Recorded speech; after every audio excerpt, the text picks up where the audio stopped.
The Little Engine That Could by Watty Piper.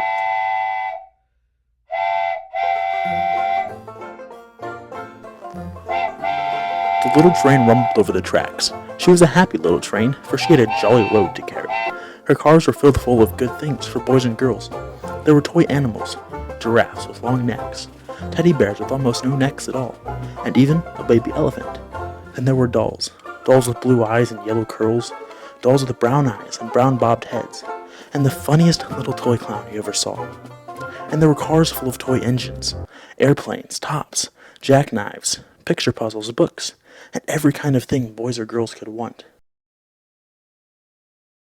But that was not all.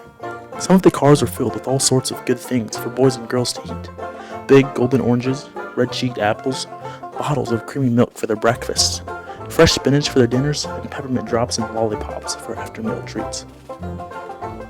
The little train was carrying all of these wonderful things to the good little boys and girls on the other side of the mountain. She puffed along merrily, then all of a sudden she stopped with a jerk. She simply could not go another inch. She tried and tried, but her wheels would not turn. What were all those good little boys and girls on the other side of the mountain going to do without the wonderful toys to play with and the good food to eat?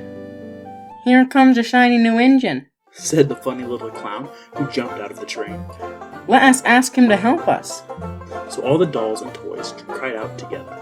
"Please, shiny new engine, won't you please pull our train over the mountain?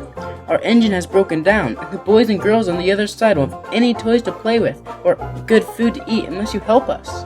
But the shiny new engine snorted. "I pull you? I am a passenger engine. I have just carried a fine big train over the mountain, with many more cars than you've ever dreamed of. My train had sleeping cars with comfortable berths, a dining car where waiters bring whatever hungry people want to eat, and a parlor cars in which people sit in soft armchairs and look out of big plate glass windows. I pull the like of you? Indeed not." And off he steamed to the big roundhouse where engines live when they are not busy. How sad the little train and all the dolls and toys felt. Then the little clown called out, "The passenger engine is not the only one in the world. Here's another engine coming, a great, big, strong one. Let us ask him to help us." The little clown waved his flag, and the big, strong engine came to a stop.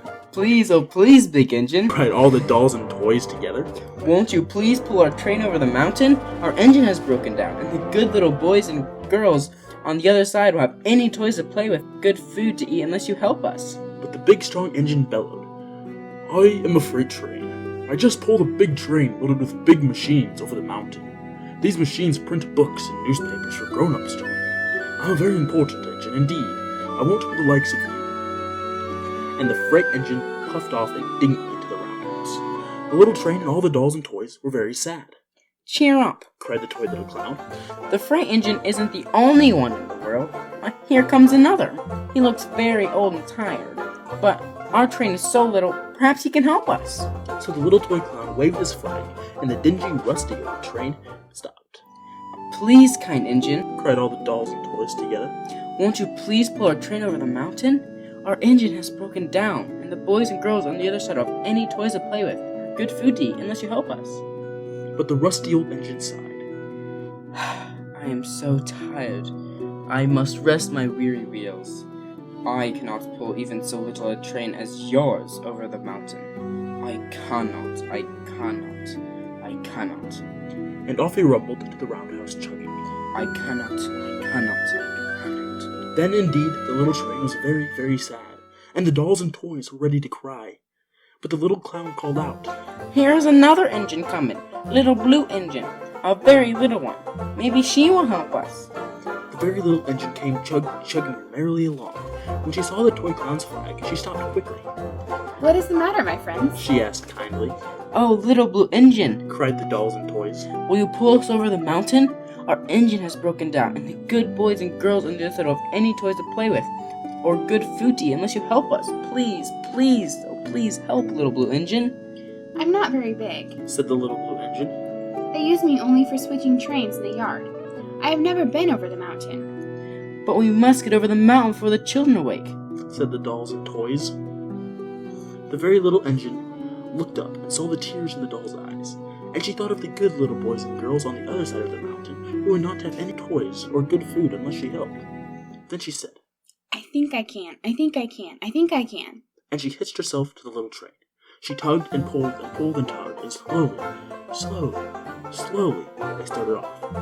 The toy clown jumped aboard, and all the dolls and the toy animals began to smile and cheer. I think I can. I think I can. I think I can. I think I can. I think I can. I think I can. I think I can. I think I can. Up, up, up, faster and faster and faster and faster the little engine climbed, until at last they reached the top of the mountain. Down in the valley lay the city. Hooray! Hooray! Cried the funny little clown and all the dolls and toys. The good little boys and girls in the city will be happy because you helped us, kind little blue engine. And the little blue engine smiled, and seemed to say as she puffed steadily down the mountain. I thought I could. I thought I could. I thought I could. The end.